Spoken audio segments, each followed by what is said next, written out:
Alright guys, we're going to change the battery on these remote head keys for Ford, Mercury, and Lincoln.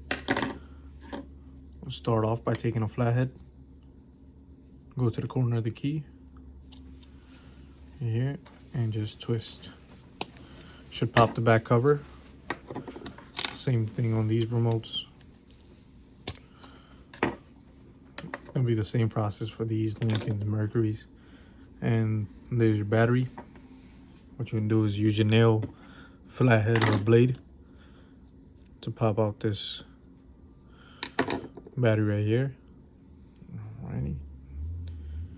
These remotes take a CR2032 battery. To put it back in, you want to have the plus side facing up.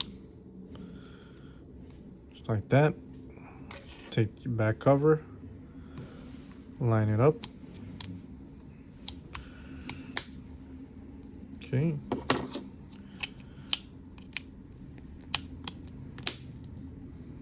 And there you have it.